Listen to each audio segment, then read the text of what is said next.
प्रधानमंत्री के कल के भाषण के बाद कि 20 लाख करोड़ का पैकेज देने वाली है उनकी सरकार, लाजिमी बात है कि आज फाइनेंस मिनिस्टर की प्रेस कॉन्फ्रेंस की तरफ बहुत लोगों की नजर गड़ी थी कि कौन से पैकेजेस आने वाले हैं। और उनमें करोड़ों मजदूर जो बहुत हताश हैं, जिनको वेतन नहीं मिले मार्च के बाद से और किराए भी नहीं दे पाने की उनके पास गुंजाइश बची, कैश भी हाथ में खत्म हो गया, राशन नहीं, खाना नहीं और अपने घरों की तरफ चल दिए, तो बहुत लोगों को आस थी शायद कुछ इसमें से निकलने वाला है। लेकिन सीतारमण जी आए और उन्होंने प्रधानमंत्री के कल वाली मिशन की बात को दोहरा दिया। साथ में ये कह दिया कि बहुत सी कंसल्टेशंस हुई, डिस्कशंस हुई और उसके बाद निर्णय लिए हैं प्रधानमंत्री ने, और ग्रोथ बहुत करनी है ये कह दिया। साथ में उन्होंने भी वही मंत्र दोहरा दिया कि अब तो हमें सेल्फ रिलायंट इंडिया बनाना है, आत्मनिर्भर भारत बनाना है, उसकी तरफ ये मिशन चलेगा। फिर उन्हीं 5 पिलर का जिक्र कर दिया जो प्रधानमंत्री ने कहे थे। उन्होंने कहा economy, infrastructure, technology driven system, demography, demand, उन 5 बातों का जिक्र कर दिया। फिर जो उन्होंने 4 L गिनाए थे, लैंड, लिक्विडिटी, लॉ और लेबर, उसको भी दोहरा दिया। और प्रधानमंत्री ने जो लोकल की बात की, तो इन्होंने क्या कहा, जो मैंने प्रधानमंत्री की बात सुनने के बाद कहा था, जो मुझे समझ में आया था, आज सीतारमण की बात से समझ में आ गया कि हमें ठीक ही समझ में आया था। उन्होंने कहा कि जो हमारी लोकल ब्रांड हैं उनको हमें ग्लोबल ब्रांड बनाना है। और कल मीनिंग ये कन्वे करने की कोशिश की जा रही थी कि हमारे जो नीचे लोकल लोग हैं ना, हम तो उनको मजबूत करने के लिए जा रहे हैं। ऐसा कुछ नहीं है। बिजनेसेस की जो लोकल ब्रांड्स हैं उनको ग्लोबल मार्केट दिलाई जाएगी, उनको ग्लोबल जो है लेबल बनने के लिए, वैसा ब्रांड बनने के लिए मदद की जाएगी, ये कहा गया। फिर प्रधानमंत्री कल एक झूठ बोले थे जिसका मैंने जिक्र किया था पिछले वीडियो में। इस बार सीतारमण जी ने उस बात को ढांपने के लिए लीपापोती में जो सेंटेंस बोला वो ये बोला कि अब हमारे देश में PPE और N95 काफी बन रहे हैं, काफी तादाद में बन रहे हैं, बस इस ढंग से बोल दिया। साथ में उन्होंने ये कहा कि हमारी सरकार सुनती है और रिस्पॉन्ड करती है।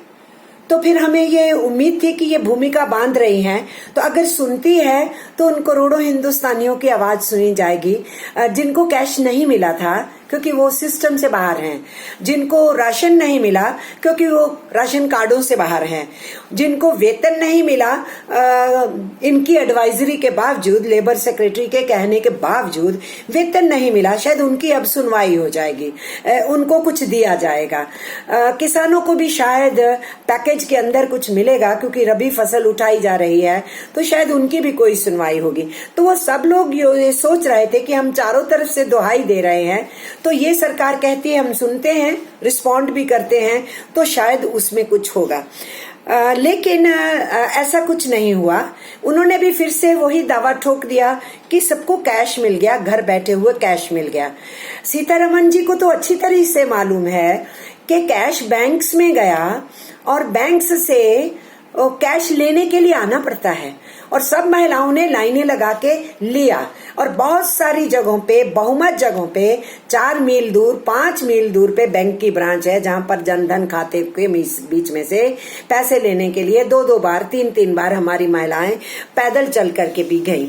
फिर सीतारमण जी ने ये भी दोहरा दिया कि हमने तो FDI का पॉलिसी लाया, हमने लिबरलाइजेशन का लाया, हमने RBI में चेंजेस किए, हमने GST लाया। उनके कहने का मतलब था कि हमने जो 5 साल पहले राज किया उसमें हमने पूरी इकोनॉमी को बहुत रोबस्ट कर दिया। ये बात उन्होंने बार बार दोहराई कि हमारे 6 साल की सत्ता ने सेल्फ रिलायंट इकोनॉमी का आधार मजबूत किया है। हमें फिर से अजीब लग रहा था कि आप तो हिंदुस्तान की सेल्फ रिलायंट इकोनॉमी का मजाक उड़ाते थे और आप इसी बात को लेके पंडित नेहरू को भी गाली देते रहते थे, और सेल्फ रिलायंस में जीने वाले जो नीचे सेक्टर्स हैं उनको तो आपने बुरी तरह से पीट डाला। बहुत सारी जगहों पे उद्योग बंद हो गए क्योंकि बाहर से सस्ता माल डंप होता रहा। उस डंपिंग में हमारा छोटा उद्योग पिट गया। तो हमारी सेल्फ रिलायंस के आधार को आप तोड़ते रहे। लेकिन आज सीतारमन दावा कर रही थी कि 6 साल में हमारी सरकार ने जितनी नीतियां चलाई उससे हमने अपनी आत्मनिर्भरता को मजबूत कर लिया है और इसलिए अब आत्मनिर्भर भारत को बनाने की तरफ बढ़ेंगे। और फिर उसके बाद उन्होंने लेबर के प्रति फिर कोई कुछ नहीं जताया, रिफॉर्म्स की बात की।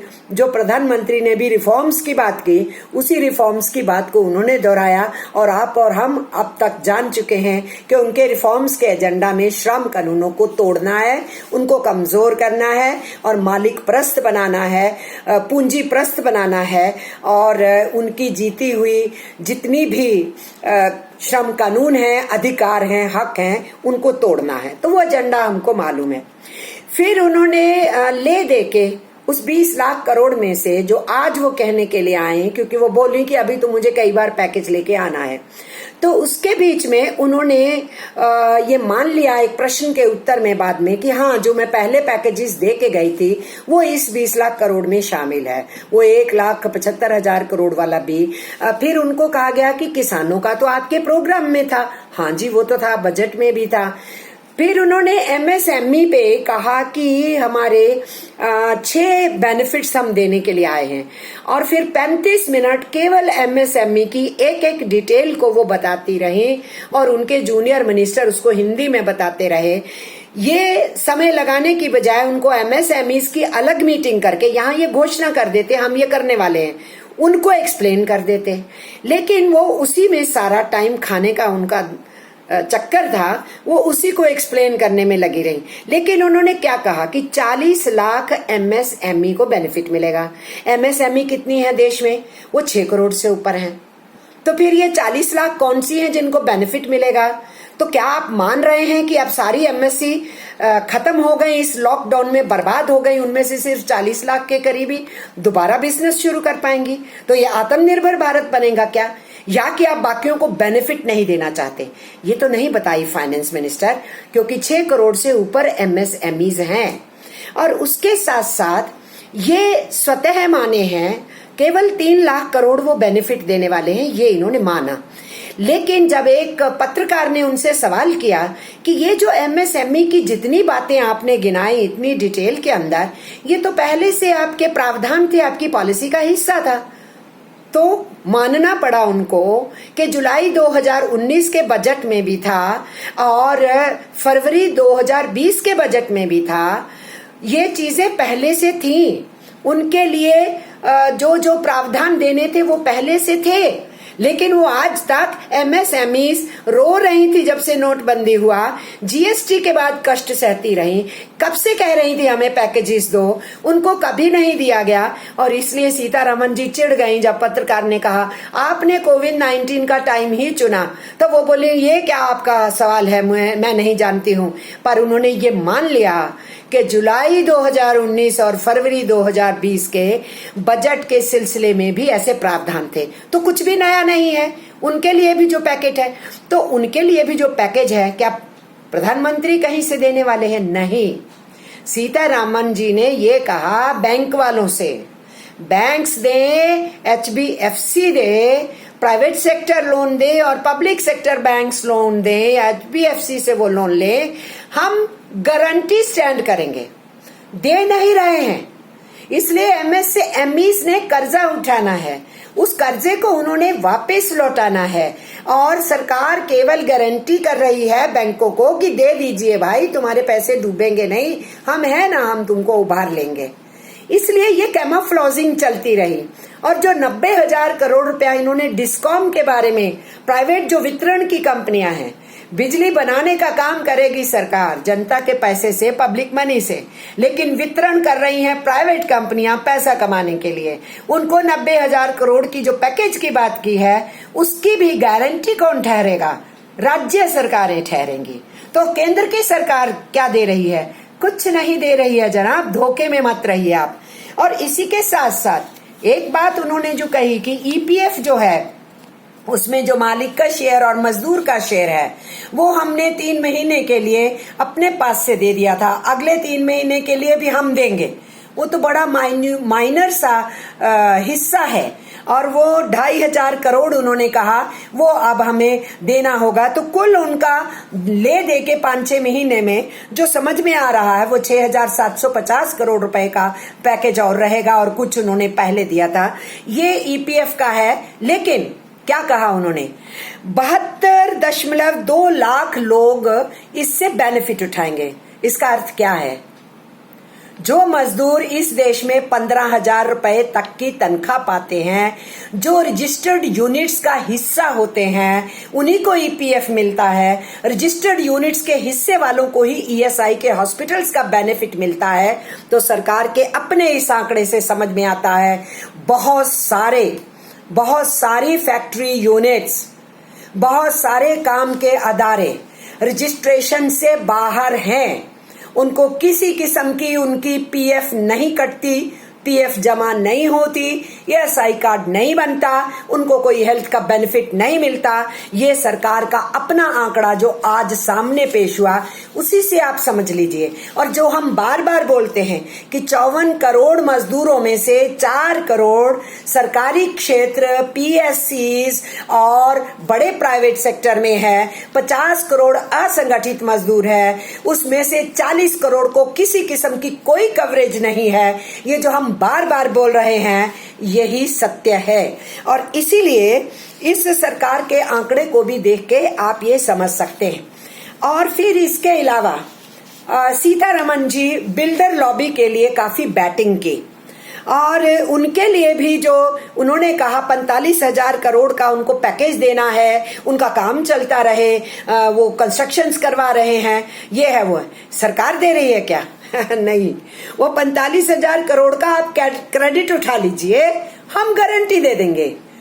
गारंटी तो आप पहले भी देते रहे हो, फिर भी लोग पैसा लेके भाग गए, डूब गए। हम ये नहीं कह रहे कि इनको क्रेडिट नहीं मिलना चाहिए, मिल जाए इनको क्रेडिट, लेकिन उसकी आप सिर्फ गारंटी उठा रहे हैं, आप ये पैसा दे नहीं रहे हैं। और उसके साथ साथ आपने ये जो सारे कॉन्ट्रैक्टर्स हैं इंफ्रास्ट्रक्चर बनाने के, बिल्डिंगें बनाने के, ये जो प्रोजेक्ट्स के कॉन्ट्रैक्टर्स हैं, ठेकेदार हैं, जिन्होंने बड़े बड़े प्रोजेक्ट्स ले रखे हैं, सारे के सारा जो अनाउंस किए गए पैकेजेस उनके लिए अनाउंस किए गए।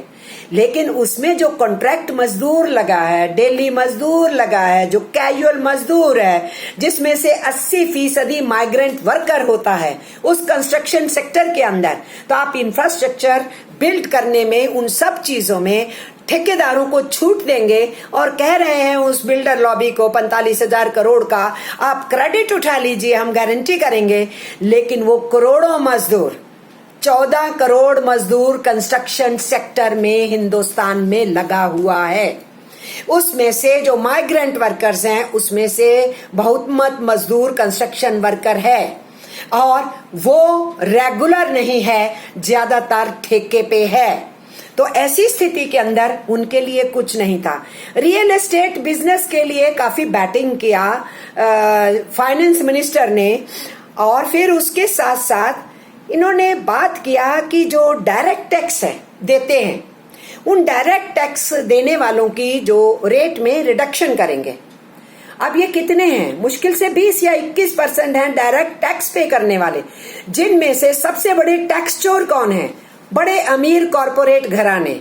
ये मैं नहीं बता रही, कंप्ट्रोलर ऑडिटर जनरल की रिपोर्ट बताती है कि लगभग 8.93 लाख करोड़ यानी 9 लाख करोड़ के आसपास की टैक्स चोरी है जो बहुमत कॉरपोरेट घरानों के द्वारा है। तो उन्हीं को डायरेक्ट टैक्स जो देते हैं वो, और बाकी दूसरे लोग जो डायरेक्ट टैक्स देते हैं उनको छूट दी गई है। लेकिन बाकी सारी जनता तो इनडायरेक्ट टैक्स देती है। जो देश का रेवेन्यू इकट्ठा हो रहा है उसमें से 80% तो आप इनडायरेक्टली हिंदुस्तान के सभी लोगों से कलेक्ट कर रहे हैं, सेस की फॉर्म में भी कर रहे हैं। उनके लिए आपने क्या किया है? उनको कोई राहत है, उनकी कोई सेस कम होने वाली है, उनके लिए कोई महंगाई कम होने वाली है, उनको कुछ कैश ट्रांसफर होने वाला है। 7,500 रुपए का हमने कहा उन सब गरीब हिंदुस्तानियों के परिवारों में डाल दीजिए, एक एक परिवार में। कुछ नहीं आया इस पैकेज में भी, कल भी प्रधानमंत्री नहीं बोले उसके बारे में। और हम लोगों ने ये कहा था कि एमएसएमईज जो हैं उनकी अगर हालत इतनी पतली हुई पड़ी है, वो नहीं दे सकते वेतन, तो सरकार सब्सिडाइज करे वेतन के लिए उनको, तो उनको आप उनके बिहाफ पे आप सरकार ये जिम्मेदारी उठा ले कि वो वेतन दे। और वो हमने मांगा और वही एमएसएमईज ने मांगा। उनकी भी ये मांग थी कि हम मार्च के बाद वेतन नहीं दे सकते हैं, तो फिर हमने कहा था जो छोटा सेक्टर है उसका वेतन सरकार दे। मजदूर को मरने के लिए मत छोड़ो, भूखा मत छोड़ो, उसको हताश मत करो। वो किराया नहीं दे पा रहा है, वो नहीं रुक पाएगा और वो फिर अपने गांव ही जाना चाहेगा। जब काम नहीं, पैसा नहीं, जेब में धेला नहीं, वो जाना चाहेगा। और इसीलिए सरकार इस वेतन को सब्सिडाइज करे, ये हमारी मांग भी थी और एमएसएमईज की खुद की भी मांग थी।